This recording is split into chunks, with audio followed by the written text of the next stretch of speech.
Film diawali dengan adegan satu keluarga mengalami kecelakaan. Tetapi, itu hanyalah mimpi Vidya yang mengingat kecelakaan itu. Ibunya memberitahu kepada Vidya bahwa gerhana matahari akan segera muncul dalam beberapa jam lagi. Ibunya juga memberi semangat kepada Vidya untuk terus belajar dan melawan rasa takutnya. Vidya pun pergi ke acara kemah sekolah dengan membawa pesawat kecil buatannya sendiri. Di sisi lain, seorang penyihir seperti sedang menunggu kedatangan seseorang. Vidya pun menerbangkan pesawatnya. Dengan dipandu oleh sang guru, mereka melanjutkan perjalanan. Ketika sampai di jembatan gantung, Vidya yang takut akan ketinggian tidak bisa melewatinya. Ia pun ditarik oleh temannya karena Vidya seakan menghayal. Ia pun berlari kembali dan tidak meneruskan perjalanan karena seluruh temannya mengejek dirinya. Tetapi, Vocik sang sahabat menghibur Vidya. Tak berapa lama gerhana matahari pun tiba. Mereka terkejut karena tanahnya bergetar. Vocik hampir jatuh ke jurang, tetapi Vidya tidak bisa menolong karena ia takut akan ketinggian. Tiba-tiba, tembok di belakangnya menjadi lubang dan menarik Vidya ke zaman kuno. Vidya melihat seseorang yang sedang berlatih untuk melamar kekasihnya, tetapi beberapa prajurit menyerang pria itu sampai terpojok. Vidya yang mengintip tergelincir dan jatuh di hadapan mereka. Ketika prajurit hendak menangkapnya, Vidya diselamatkan oleh pria yang ia lihat sebelumnya. Mereka pun dikejar. Di sungai, pria itu meminta tolong agar dimunculkan jembatan untuk dirinya. Mereka pun selamat dari kejaran para prajurit tersebut. Di desa, para warga takut melihat Vidya. Ia pun ditahan untuk beberapa saat. Dalam desa prajurit itu, sang penyihir menanyakan tentang Vidya apakah ada tanda naga di dirinya. Sang prajurit yang melihat baju Vidya menjawabnya benar, itulah orangnya. Vidya melihat ponselnya tidak ada jaringan. Seorang wanita bernama Olenka memberi sarapan kepada Vidya. Olenka memberitahu bahwa desa mereka bernama Rimiv, dan ia memberitahu bahwa ini adalah tahun 1120 Masehi. Di sebuah sungai, Vidya ditenggelamkan, tetapi ia terpental keluar bertanda Veles, sang sungai yang hidup, menerima Vidya menjadi keluarga di desa Rimiv. Mereka pun berkenalan. Pria yang menyelamatkan Vidya bernama Olesko. Vidya menceritakan semua kejadiannya. Dia adalah orang di masa depan. Dengan menunjukkan megafon, mereka pun masih kebingungan. Olesko membawa Vidya ke rumah Bibi Melanka. Sekaligus ia hendak melihat Rosanka, wanita yang ia suka. Mereka pun makan bersama dan bercanda gurau. Malamnya, ketua desa menjelaskan bahwa Veles berkata, Vidya bisa kembali ketika gerhana matahari terjadi.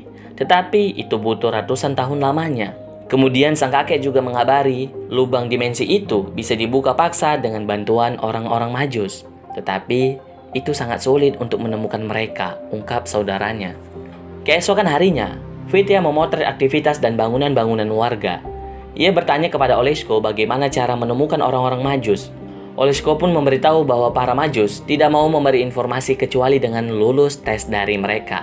Tiba-tiba, prajurit penyihir yang dipenjara mengujudkan Vidya. Pin yang diberi ibunya diambil oleh prajurit itu. Vidya pun meminta Olesko mengajarinya bertarung agar lulus dari tes orang-orang Majus. Olesko sepakat dengan imbalan, megafon Vidya akan menjadi miliknya. Secara perlahan Vidya mulai menguasai teknik bertarung. Begitu juga dengan Olesko, sedikit demi sedikit mempelajari alat-alat modern dari Vidya. Vidya memberitahu bahwa Olesko terkenal di dunianya sebagai kesatria dalam cerita dongeng. Olesko memanggil Rosanka dengan megafon. Ibunya pun keluar. Dengan bangganya, Olesko memberitahu kepada Rosanka bahwa dirinya adalah kesatria dongeng di dunia Vidya. Penyihir menjadikan salah satu gagak sebagai mata-mata. Dengan peta yang dibuat oleh Oleska, Vidya berangkat menemui orang-orang Majus sendirian. Tiba-tiba ia berjumpa dengan Olenka dan menanyakan suatu tempat yang berada di peta tersebut. Olenka pun menunjukkan jalannya. Gagak penyihir terus memata-matai mereka. Tibalah mereka di sebuah gua. Tiba-tiba Vidya berhalusinasi dan di sana terdengar sebuah suara. Vidya mulai diuji dengan mengungkapkan ketakutan yang dimilikinya. Vidya mengungkapkan kejadian kecelakaan bersama keluarganya. Dan dari sanalah ia takut akan ketinggian. Dan bahkan ia tidak berani menolong temannya sendiri yang sedang kesulitan karena masuk ke jurang. Suara itu pun menyuruh Vidya untuk menemukan batu perun. Vidya pun tersadar dari halusinasinya dan mengajak Olenka untuk pergi. Dengan pengetahuan Olenka, mereka pergi ke desa Banghau dan mencoba mengikuti arah angin dengan parasut mini yang terjatuh di sungai. Vidya pun menyelam dan menemukan batu perun. Sedangkan burung gagak terus memantau mereka dan membawa prajurit. Desa Banghau pun terbakar. Pemantau dari desa Rimif memberi kabar dan menolong desa Banghau. Vidya dan Olenka pun selamat dari prajurit penyihir itu. Vidya dan Olenka pun dimarahi oleh kakeknya. Sedangkan ketua prajurit marah kepada penyihir yang tidak berhasil dengan triknya dan bahkan semakin mengurangi pasukannya. Di tempat ia terseret, Vidya mencoba batu perun itu, tetapi tembok itu tidak terbuka sama sekali. Mereka pun kembali ke desa. Di desa, Vidya melihat kakek tua seakan membuat sayap. Vidya pun memberitahu konsep dan teknik pembuatannya. Di tengah pembuatan, datang salah satu warga Rimif dan memberitahu bahwa batu perun tersebut harus disembunyikan. Mereka pun pergi ke puncak pemantau. Dengan motivasi yang diberikan oleh sang kakek, rasa takut Vidya pun perlahan menghilang. Penyihir memanggil badai petir ke desa Rimif. Hujan yang turun adalah hujan es. Vidya melihat tahanan tersebut kesakitan tertimpa melihat es. Ia pun menutup kurungan prajurit aneh itu. Di malam hari, petir menyambar batu perun. Batu itu pun diambil oleh tahanan yang aneh. Ia pergi ke markas prajurit dan ternyata dia adalah adik dari bos pasukan tersebut. Dia adalah Tugarkan. Tugarkan yang memiliki kekurangan diusir oleh abangnya sendiri. Ia pun pergi dan meninggalkan batu perunnya.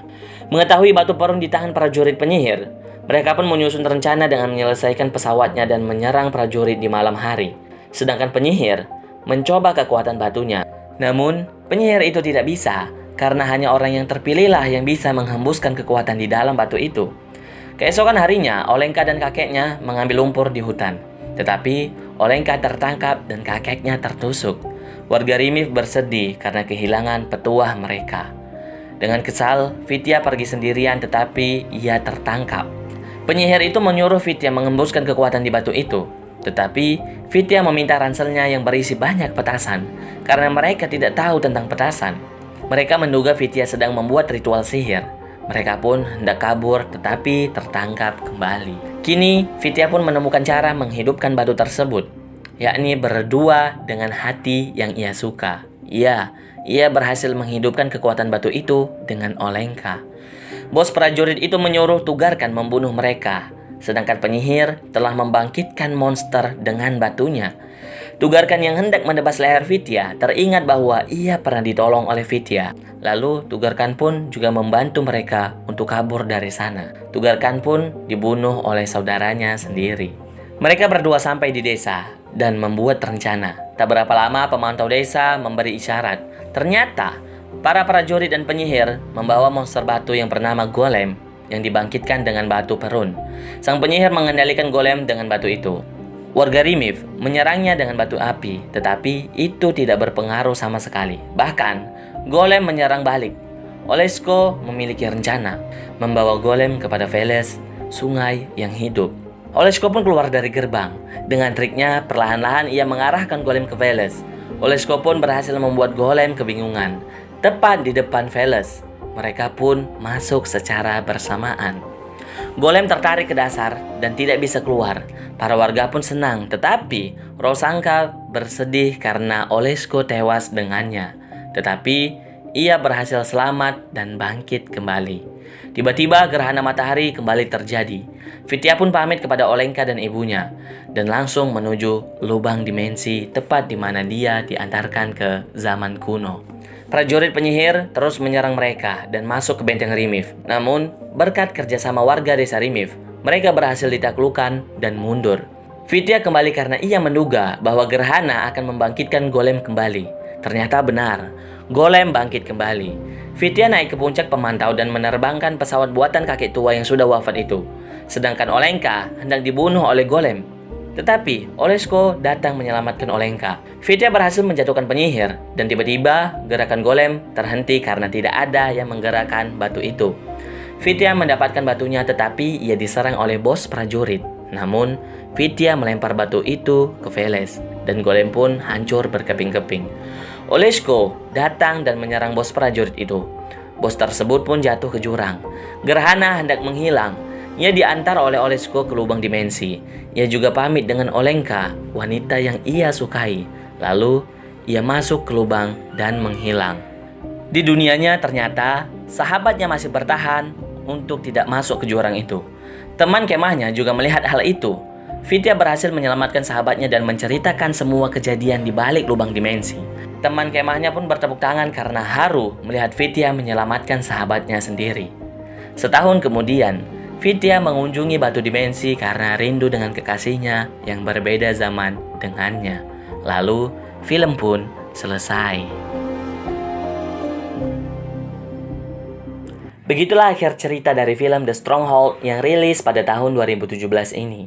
Film ini seakan memotivasi kita untuk melawan ketakutan dalam diri sendiri dan harus berani mengambil langkah untuk maju selangkah.